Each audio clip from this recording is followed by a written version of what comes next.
On l'attendait celle-là, oh que oui on l'attendait. La Nintendo Switch 2 va être annoncée dans les prochains jours, et on sait déjà quasiment tout. D'entrée comme ça, parlons de ce qui fâche le plus chez Nintendo. La Switch numéro 1 est sortie il y a maintenant 8 ans, et c'est vrai qu'elle est sacrément dépassée. Ça n'empêche que c'est devenu la console la plus vendue aux États-Unis devant la PlayStation 2, ce qui est quand même un sacré record. Elle a dépassé la Wii, puis la PlayStation 2. C'est devenu clairement la console la plus iconique de jeux vidéo au monde. Alors, Nintendo, ils vont plutôt faire une révolution ou une simple évolution? Ça serait peut-être plus stratégique de faire de l'évolution, et c'est ce qui est prévu côté puissance. La Switch 2 embarquerait donc une puce Nvidia Tegra T239. Celle-ci, elle est basée sur l'architecture Ampere, ce qui correspond aux cartes graphiques de la série 3000 chez Nvidia. On passe donc d'une vieille architecture qui s'appelait Maxwell sur la Switch 1 à une architecture vraiment très moderne et qui a fait ses preuves. Nvidia fait clairement les cartes graphiques les plus puissantes au monde. Comme Samsung qui se trouve derrière la fabrication de ces puces. Rigolo quand même. Côté CPU, sur la Switch 1, on avait 4 cœurs, quand maintenant on en aura 8. A priori, on parle d'une puissance CPU triplée sur cette Switch-là. Ça va permettre d'avoir des performances bien meilleures à tous les étages dans la console. Donc c'est une bonne nouvelle. Côté GPU, on aurait 2048 cœurs CUDA, soit une puissance brute environ 4 fois supérieure à celle de la Switch numéro 1, ce qui ferait quand même une belle différence en termes de qualité graphique de nos futurs jeux. Mais c'est pas tout, puisque la Switch 2 sera équipée, et ça on en est quasiment sûr, puisque Nvidia est derrière cette technologie, équipée du DLSS. C'est une technologie d'upscaling de l'image. Mais c'est pas tout, parce que grâce à la technologie DLSS développée par Nvidia, la Switch 2 pourra afficher vos images en 4K Ultra HD. Pour vous rappeler le truc, le DLSS, lui, en fait, ça permet à la Switch de continuer de calculer les images en 1080p, donc de la Full HD classique, mais grâce à un système d'intelligence artificielle, on va upscaler, améliorer l'image, la retoucher en direct pour vous permettre d'avoir une image simulée en 4K Ultra HD. D'une part, la console n'est pas impactée par le fait de créer des images 4K Ultra HD, ce qui coûte cher normalement en puissance, et d'une autre part, ces technologies, elles marchent vachement bien. Donc pourquoi s'en priver? Allons-y gaiement, quoi. Alors attention, on aura de la 4K uniquement dans le mode docké. Et oui, c'est ce qu'on comprend, puisque une fois qu'elle est dockée à une télé, on peut afficher de la 4K, mais quand on retirera la Switch du dock, on aura un écran 1080p, et ça d'ailleurs, c'est une petite nouveauté. En comparaison, la Switch numéro 1 était équipée d'un écran 720p, donc elle calculait des images en 720p lorsqu'on était en mode nomade, et quand on la mettait en docké, elle allait monter jusqu'à 1080p, mais souvent on était plutôt autour des 720 voire 900. Aujourd'hui, grâce au DLSS, on sera dans du 1080p quoi qu'il arrive, mais une fois qu'elle sera branchée au dock, le DLSS s'activera et passera donc à la 4K. Bon, c'est peut-être ici que Nintendo va faire sa différence marketing. Le logo Switch, on le connaît tous, il fait clic comme ça, ben maintenant ça fera peut-être clic comme ça. Bah ouais, parce que le vrai gimmick de cette console, ça va être ces Joy-Con complètement magnétiques. Clic, on les met contre la console, on le voit sur toutes les images qu'on leakait, ce sont des vrais rails assez épais, on devine qu'il y a des magnets à l'intérieur, et qu'ils vont venir, clac, s'aimanter sur la console. Alors, moi, quand j'en ai parlé dans la première vidéo rumeur que j'ai fait il y a quelques mois, vous aviez l'air assez sceptique de cette technologie dans les commentaires. J'en ai pris compte, et en y réfléchissant et en parlant avec des collègues, on s'est dit en fait, c'est peut-être une bonne idée si c'est bien fait.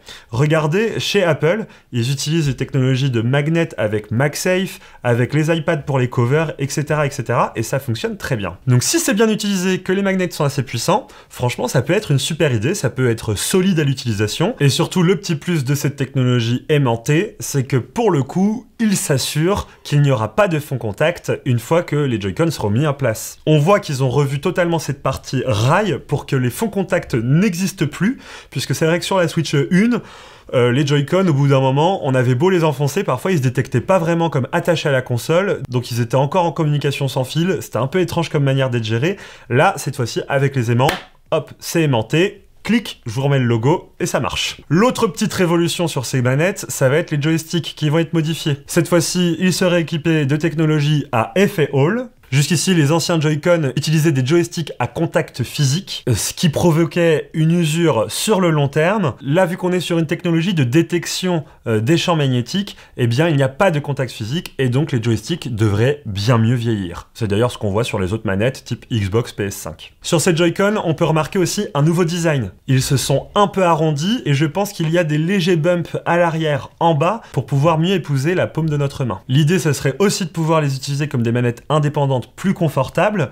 Par exemple, on voit également qu'ils ont refait le système de petites gâchettes lorsqu'on a un Joy-Con seul. Les gâchettes ont l'air plus profondes. Il y a aussi l'apparition de deux nouveaux boutons. Le premier, alors lui, j'ai toujours pas compris à quoi il pouvait servir et on va essayer de théoriser ensemble. C'est un bouton qui se trouve juste en dessous du bouton Home. Il ressemble énormément au bouton capture d'écran, sauf qu'en fait, lui, il est toujours positionné au même endroit sur les Joy-Con. Là, il a la même forme, mais sauf qu'il est de l'autre côté. Alors, il y a des rumeurs dans tous les sens, et on n'a toujours pas trouvé la vraie utilité. Bah oui, parce que le hardware, ça peut leaker, par contre, les usages, ça, ils se les gardent pour eux. Et il y a un autre bouton mystérieux, c'est ceux qui sont en plus à côté des gâchettes. On a toujours la gâchette L, la gâchette ZL, mais maintenant, en haut des Joy-Con, il y aura une troisième gâchette, et là, pareil, on ne sait pas si c'est une nouvelle gâchette pour les jeux, ou si c'est simplement le bouton pour désarmer les magnets et détacher ces Joy-Con. L'écran de la Switch 2 pourrait mesurer 7,5 pouces. C'est plus que la Switch originale qui était à 6,2 pouces, et encore plus que la Switch OLED qui est sortie il y a 2 ans maintenant, à 7 pouces. Donc clairement, cette fois-ci, ça va augmenter la taille de la console, puisque la Switch OLED avait un plus grand écran, mais dans le même châssis. Ici, il n'y a plus beaucoup de bordures à aller gratter chez la Switch OLED, donc on va augmenter la taille du châssis, ça c'est clair. Ce qui est certain, c'est qu'on gardera un design avec des bordures fines autour de l'écran, ça c'est quand même important en 2025 d'avoir des bordures fines, et on aurait 2 améliorations sur cet écran. Le premier, c'est un passage à la Full HD, qu'on aurait un écran en 1080p.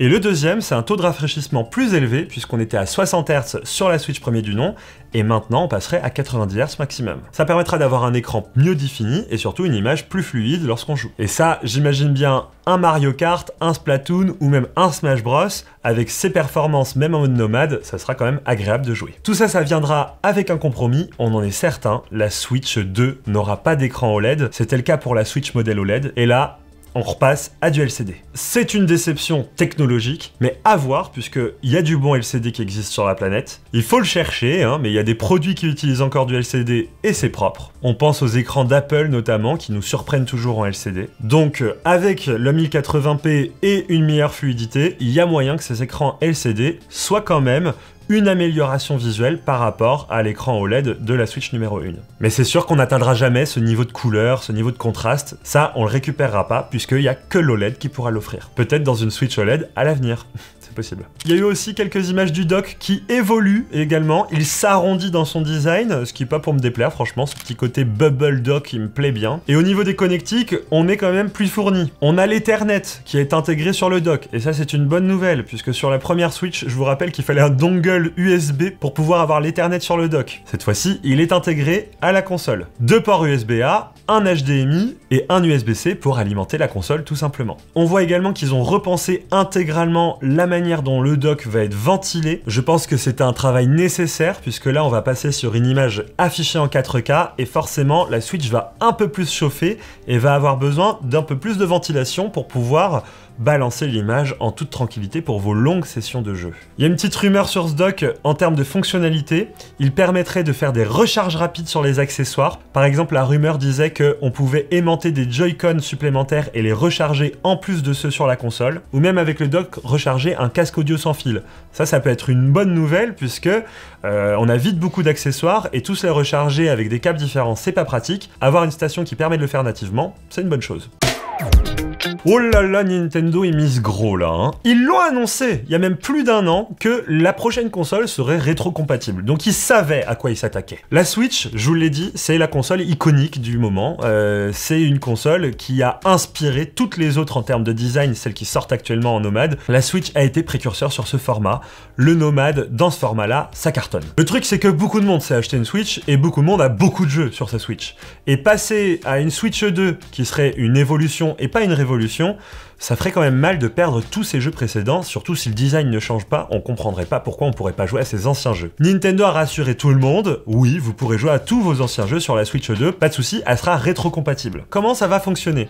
Première chose, si vous avez acheté vos jeux en démat, a priori vous les récupérez tous grâce à votre compte Nintendo, et ça c'est une bonne nouvelle. Deuxième chose, elles rentreront toujours dans le port de cartouche, mais les nouvelles cartouches Nintendo Switch 2, elles auront une petite languette supplémentaire en dur pour pouvoir vous empêcher de les entrer dans l'ancienne Switch. Un peu comme ils avaient fait avec la DS puis la 3DS. Mais c'est pas tout, puisque selon les rumeurs encore une fois, et là on en est quasi sûr, Nintendo travaille sur des patchs d'amélioration des anciens jeux sur la Switch 2. Bah oui, parce que si c'est juste rétrocompatible, c'est pas si intéressant quoi. Autant que je garde ma vieille Switch et attendre que les nouveaux jeux sortent sur la Switch 2. Non, non, non. Là, quand vous aurez votre Switch 2, le concept des patchs, c'est que vous récupérez vos anciens jeux et ils vont être améliorés graphiquement, ou en tout cas optimisés pour la Switch 2. On passerait donc sur un Zelda Breath of the Wild en 4K avec des meilleures textures, des graphismes plus fins et une fréquence d'image plus élevée, au moins à 60 fps. Alors ça va pas être sur tous les jeux Switch, calmez-vous,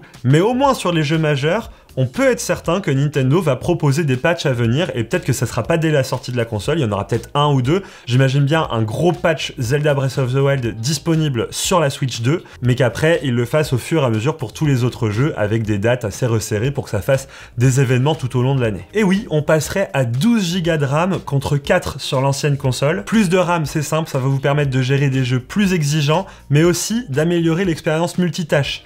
Aujourd'hui, sur la Switch 1, on ne peut gérer qu'une seule application à la fois. Et encore, quand on ouvre l'eShop en même temps qu'un jeu, ça rame quand même un peu. Avec 12 Go de RAM, il y aura moins de soucis de ce côté-là. C'est certain, la Switch 2 va offrir une expérience plus fluide. Et donc, ça va peut-être permettre à Nintendo d'aller un peu plus loin dans son interface, qui était très sobre et très efficace sur la Switch, mais peut-être un peu trop simpliste. Et plus de RAM, c'est aussi dire de meilleures textures. Quand on joue et qu'on se déplace dans un environnement en 3D, eh bien, il y a des textures qui s'affichent et il faut qu'elles soient préchargées dans la RAM. Quand on en avait 4 Go sur la Switch 1, ça permettait pas d'aller très loin sur les graphismes.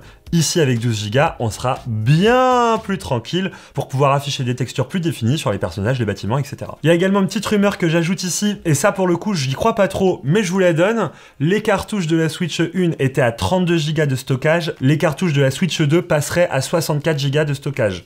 Je sais pas ce que ça vaut, mais connaissant Nintendo, c'est pas trop le style, mais la rumeur persiste. Il suffit de voir les images qui ont leaké pour remarquer que techniquement, le design du châssis de la console elle-même, sans les Joy-Con, n'a pas beaucoup changé. Si ce n'est qu'il va être plus grand, puisque l'écran sera plus grand. Il y a deux choses importantes qui peuvent évoluer sur la console en elle-même.